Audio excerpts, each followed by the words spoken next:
नमस्कार। 4C supreme law partners के इस नए कानूनी एपिसोड में जनता से जुड़ा। जी हाँ, एक बहुत चर्चित मुकदमा जिसने, मुझे ऐसा नहीं लगता, कम से कम उत्तर भारत के कस्बों से लेकर दिल्ली के सुप्रीम कोर्ट न्यायालय और बम्बई के सेवी न्यायालय तक को झकझोरने का काम किया। मीडिया में प्रमुखता से छाया रहा। बड़े से बड़े सिने सितारे, इंडस्ट्रियलिस्ट, पॉलिटिशियन, न जाने कितने लोग इस मुकदमे में सीधे तौर पर जुड़े हुए थे, अप्रत्यक्ष प्रत्यक्ष जुड़े हुए थे, या कहीं ना कहीं उनका नाम आया घसीटा गया। और सबसे बड़ी बात, जनता, भारत की जनता, छोटे छोटे काम करने वाली जनता, ठेले, सब्जी, चाय, पटरी पे दुकान लगाने वाली जनता, मध्यवर्गीय जनता, मकानों सपने देखने वाली जनता, सब के सब इस मुकदमे से जुड़े रहे। न्याय की आस बरसों से लगाते रहे। जी हाँ, मैं एक बहुत चर्चित मुकदमे की चर्चा करने जा रहा हूं, जिसमें करोड़ों की तादाद में लोगों के पैसे लगे हैं, निवेशकों के पैसे लगे हैं, और वो अपने पैसे की लड़ाई बरसों से लड़ रहे हैं। मामला सुप्रीम कोर्ट तक पहुंचा, मामला सेबी की अदालत तक पहुंचा, डिपॉजिटर के खिलाफ और निवेशकों के हक में फैसला भी आ गया। लेकिन जनाब, पैसे नहीं मिले। डिपॉजिटर के ऊपर सुप्रीम कोर्ट ने जो आरोप लगाया, जो कंडीशन रखी बेल करने की डिपॉजिटर ने, वो पैसे भी सेबी की अदालत में सेबी के पास जमा करा दिए। 25,000 करोड़। जी हाँ जनाब, लेकिन मिला किसी को कुछ नहीं।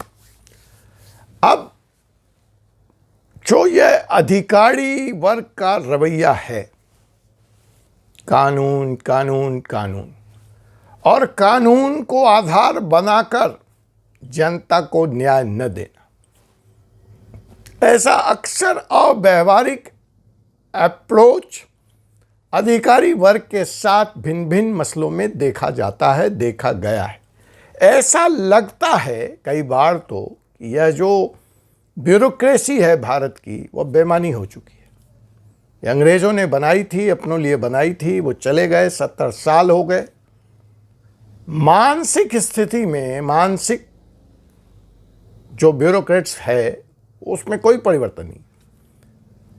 उन्हें ऐसा लगता है, या उनके कार्यों से ऐसा लगता है कि उन्हें बैठाया ही गया है कार्यों में रोरा अटकाने के लिए, कानून का सहारा लेकर। अरे कानून देश का, देश की जनता के लिए। ये बात जिस दिन समझ में आ जाए, उनकी नौकरी, उनकी सेवा जनता के सेवा के लिए, उनकी तनख्वाह, उनकी सुविधाएं जनता के टैक्स के पैसे से आती है, और उसी जनता को न्याय के लिए, सुविधाओं के लिए, अपने हक के लिए दर दर की ठोकरें खाना पड़ता है। और न्यायालय से निर्णय भी उनके पक्ष में आ जाए, फिर भी लागू करने की तो जिम्मेवारी उसी ब्यूरोक्रेसी की है। और वो क्या करती है, इस बारे में ये वीडियो नहीं है, यह कानून का चैनल है, तो हम लोग कानून की ही बात करेंगे। तो मैंने इतनी लंबी चौड़ी जो प्रस्तावना रखी, उसके पीछे उद्देश्य ये है कि मैं आपको सहारा केस के बारे में बात करने जा रहा हूँ। जी हाँ, वही सहारा जिसमें करोड़ों निवेशकों ने बरसों से अपनी गाढ़ी मेहनत की कमाई लगा रखी है, और अंततः सहारा के इस डिपॉजिट प्रकरण को सेबी की अदालत, सेबी गैर कानूनी करार दे देती है, और नए निवेश लेने पर रोक लगा देती है, पुराने निवेशकों को पैसा लौटाने का आदेश करती है, और इसके लिए सहारा श्री की गिरफ्तारी भी होती है। उन्हें बेल सुप्रीम कोर्ट से इस शर्त पर मिलता है कि वो 25,000 करोड़ रुपए सेबी की अदालत में जमा कराएं। वो जमा भी करा देते हैं। आज इस बात को भी 9 या 10 साल बीत गए, सेबी अभी तक यह चिन्हित नहीं कर पाई या निवेशक सेबी के सामने नहीं आए अपना पैसा क्लेम करने के लिए। यह रकम पे 9,000 करोड़ रुपए का ब्याज भी बन चुका है। तो अब ये कहीं 30-31 के आसपास जाके ये रकम खड़ी है, रखी है, लेकिन न किसी को मिल रहा है, न कोई लेने वाला है, न कोई देने वाला है। अब मसला ये उठता है कि ऐसे जटिलता भरे विषम परिस्थितियों में जहां पूर्णतः फुल स्टॉप ठहराव आ चुका है, ब्यूरोक्रेसी तो शांत है, न्यायालय भी अपना काम कर चुका है, यहीं पे आती है पॉलिटिकल लीडरशिप, जिसकी कमी हाल फिलहाल देखी जा रही है। ये काम 1 मिनट के लिए मैं मान लेता हूं न्यायालय ने अपना काम कर दिया, ब्यूरोक्रेट्स ने अपना काम कर दिया, और उसके बाद भी अगर चीजें सॉल्व नहीं हो रही तो राजनीतिक लीडरशिप, पॉलिटिकल लीडरशिप का ही तो काम है आगे बढ़कर चीजों को उसके अंतिम पड़ाव तक पहुंचाना। आखिर प्रधानमंत्री मोदी का नारा भी यही है कि मुझे उस व्यक्ति के, उस गरीब व्यक्ति के द्वार तक पहुंचना है, न्याय पहुंचाना है, सेवा पहुंचानी है, जो बरसों से इस सिस्टम की पंक्ति में अंतिम पायदान पर खड़ा है। तो न्याय की यह प्रक्रिया या प्रधानमंत्री का यह नारा भारत सरकार के हर मंत्री का नारा बनना चाहिए, लेकिन ऐसा होता दिखता नहीं है, ऐसा आम दिनों में होता दिखता नहीं है। ऐसा लगता है कि ब्यूरोक्रेसी के गलत सलाह पर जो पॉलिटिकल लीडरशिप है वो चलने को विवश है, अपने विवेक का इस्तेमाल नहीं करना चाहते, और या तो अपने को, उन्हें ऐसा लगता है एक दलदल है, कीचड़ है, इसमें वो क्यों उतरें। लेकिन अगर आपको इतना भी रिस्क नहीं लेना है, इतना भी नहीं करना है, तो आपको राजनीति छोड़ देनी चाहिए। ये मेरा व्यक्तिगत मत है, क्योंकि अंततः चाहे वो इलेक्टोरल रिफॉर्म का मामला हो, चाहे वो पॉलिटिक्स में क्रिमिनलाइजेशन का मामला हो, फैसला तो पॉलिटिकल लीडरशिप को लेना है। न्यायालय की अपनी एक व्यवस्था है, सीमाएं हैं, ब्यूरोक्रेट्स की भी अपनी एक व्यवस्था है, सीमाएं हैं। उससे ऊपर उठकर अगर कुछ निर्माण होना है, कुछ नया होना है, कुछ इनोवेशन होना है, तो ये अकेले प्रधानमंत्री मोदी जी पे नहीं छोड़ा जा सकता। प्रधानमंत्री मोदी जी उस व्यक्ति की तरह नहीं है जो एक कानी उंगली पे कृष्ण की तरह पूरे गोवर्धन पर्वत को कानी उंगली पे उठा सकते हैं। उनको भी एक टीम चाहिए, सहयोगी चाहिए। तो ये सहयोग, ये इनोवेशन, ये नयापन इस बार देखने को मिला अपने होम मिनिस्टर और सहकारिता के मंत्री अमित शाह जी के द्वारा। तो जैसा कि मैंने आपको बता दिया कि करोड़ों, लाखों में नहीं, करोड़ों, 4-4.5 हज़ार करोड़ लोगों का पैसा सहारा में लगा है भिन्न भिन्न स्कीमों में।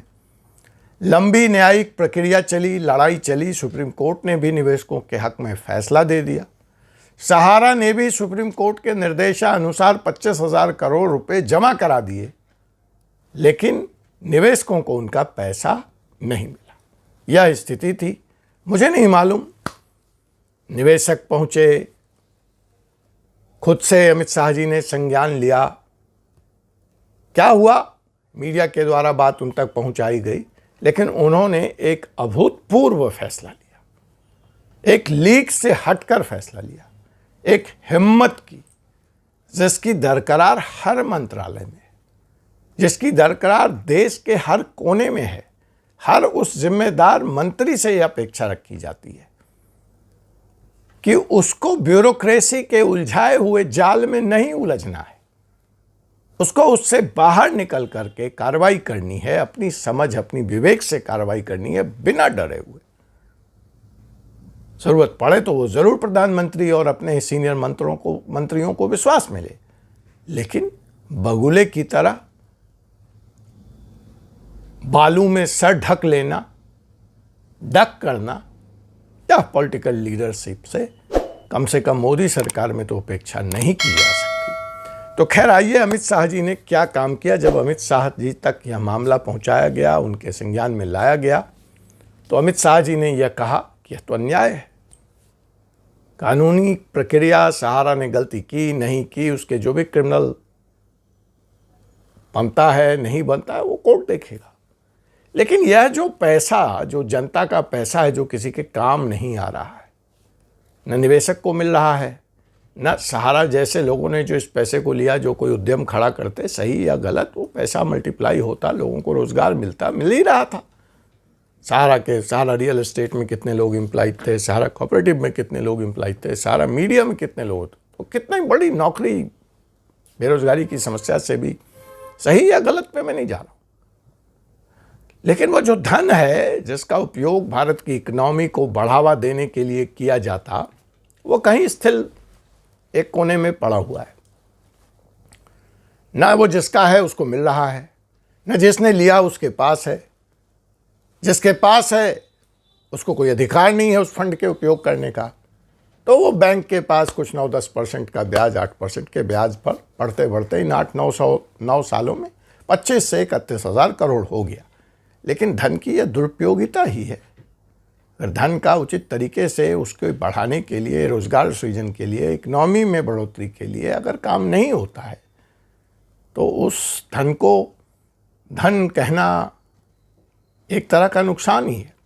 तो अमित शाह जी के संज्ञान में यह मामला आया और उन्होंने कुछ सोचा और अधिकारियों को यह निर्देश दिया और सुप्रीम कोर्ट में एक याचिका दायर की गई, जहां पूरी स्थिति से सुप्रीम कोर्ट को अवगत कराया गया और यह कहा गया कि देखिए, अगर सहारा रियल एस्टेट या जो सहारा के दूसरे उद्यम हैं जिसके तहत ये फंड 31,000 करोड़ का इकट्ठा हुआ है और उसको लेने के लिए लोग आगे नहीं आ रहे हैं या वो डिपॉजिटर चिन्हित नहीं हुए हैं, तो यह पैसा क्या सहारा कोऑपरेटिव के निवेशकों को दिया जा सकता है या दिया जाना चाहिए? ऐसी एक याचिका सुप्रीम कोर्ट में दाखिल हुई और इस याचिका पर सुनवाई करते हुए माननीय सुप्रीम कोर्ट ने 29 मार्च 2023 के अपने फैसले में एक डायरेक्शन पास किया कि तत्काल प्रभाव से सहारा सेवी रिफंड अकाउंट से 5,000 करोड़ रुपए सहारा के कोऑपरेटिव के डिपॉजिटरों को दिए जाने की व्यवस्था की जाए। और यह 5,000 करोड़ रुपए का फंड जो है वो सेंट्रल रजिस्ट्रार ऑफ कोऑपरेटिव्स को ट्रांसफ़र कर दिया गया, CRCS। तो खबर यह है कि सहारा के निवेशकों को अब उनका पैसा मिलना शुरू हो रहा है 9 साल के बाद। तो आइए हम उस पूरी प्रक्रिया को यहाँ समझने का प्रयास करते हैं। अमित शाह जी की तारीफ करते हैं कि उन्होंने लीक से अलग हटकर जाकर रिफंड की व्यवस्था की। तो CRCS में 5,000 करोड़ रुपया तत्काल ट्रांसफ़र किया गया है। यह प्रायोगिक है, यह प्रथम चरण है। अगर यह प्रक्रिया सफल हुई तो इसमें और भी फंड ट्रांसफ़र किया जाएगा और भी निवेशकों को उनका पैसा दिया जाएगा। तो फिलहाल इस CRS फंड से आप किस तरह से पैसा निकाल सकते हैं, इसके बारे में हम जानकारी प्राप्त करते हैं। तो इस फंड से तत्काल शुरू में 4 कोऑपरेटिव्स में जिन लोगों के पैसे जमा हैं, 4 कोऑपरेटिव्स में, उन्हीं को एलिजिबल माना गया है, उन्हीं से रिफंड भरने को, रिफंड मांगने को कहा गया है। तो वो 4 कौन कौन सी कंपनियां हैं मैं लिख देता हूं, डिस्क्रिप्शन में भी लिखा हुआ है, आप वहां भी जाके देख सकते हैं। पहली कंपनी है सहारा क्रेडिट कोऑपरेटिव सोसाइटी लिमिटेड। अगर इसकी रसीद आपके पास है, इसमें आपने अपना पैसा जमा किया है, तो आप रिफंड ले सकते हैं। दूसरी कंपनी है Saharayan universal multipurpose society limited. फिर से मैं पढ़ देता हूं, Saharayan universal multipurpose society limited. तीसरी कंपनी है Humara India credit cooperative societies limited. और चौथा विकल्प है star multipurpose cooperative society limited. ये 4 जगह अगर आपके पास रसीद है डिपॉजिट की और आपका आधार आपके मोबाइल से लिंक है और वही मोबाइल नंबर और आधार आपके बैंक अकाउंट से लिंक है, तो आप इस पोर्टल पे जाएं www.corporation.gov.in। वहाँ आपको एक लिंक मिलेगा, डिस्क्रिप्शन में भी ये पता मैं वेबसाइट का लिख रहा हूँ। वहाँ जाएं और जाकर अपना फॉर्म भरें, अपने तमाम कागज़ सबूत इत्यादि को अपलोड करें और सरकार ऐसा दावा कर रही है कि वेरीफाई होगा आपका यह क्लेम, और वेरीफाई अगर यह हो गया तो आपको शुरू में 10,000 रुपये मिलेंगे। अभी प्रायोगिक तौर पे आपने भले निवेश लाख का किया हो, 2 लाख का किया हो, यह सरकार कह रही है प्रारंभ में 10,000 रुपये देंगे। यह प्रायोगिक है, प्रयोग सफल होने पे और बड़े अमाउंट का रिफंड भी चालू किया जाएगा। तो यह पूरी प्रक्रिया है। फिलहाल इस 5,000 करोड़ का फंड जो ईयर मार्क किया गया है इस पर्पस के लिए, उसमें 1,07,00,000 इन्वेस्टर्स के पैसे लौटाए जा सकते हैं। बड़ी संख्या है, शुरू तो हुई कवायद। आइए इसमें पार्टिसिपेट करें, सरकार का सहयोग करें और अपना पैसा आप समय से प्राप्त करें। एक अनुमान के अनुसार से इन चारों कोऑपरेटिव में 4 करोड़ से ज़्यादा लोगों ने निवेश कर रखा है, लेकिन फिलहाल चलिए 1,07,00,000 लोगों को प्रथम चरण का पैसा तो मिलने दीजिए। और इसकी शर्त मैंने बता दी कि आपका आधार आपके मोबाइल से लिंक होना चाहिए और वही मोबाइल का नंबर आपके बैंक अकाउंट से रिलीज होना चाहिए। अमित शाह जी ने 45 दिनों में पैसा लौटाने का वादा किया है और वह यह भी दावा करते हैं कि वह व्यक्तिगत स्तर पर इस पूरी प्रक्रिया का अवलोकन कर रहे हैं। तो मुझे ऐसा लगता है कि ऊंट के मुंह में जीरा ही सही, लेकिन जीरा आया तो जीरा आने की प्रक्रिया शुरू तो हुई। तो इसके लिए सरकार को साधुवाद, धन्यवाद। आप निवेशकों को all the best, good luck. कोई परेशानी होने से आप सुप्रीम लॉ पार्टनर से भी संपर्क कर सकते हैं।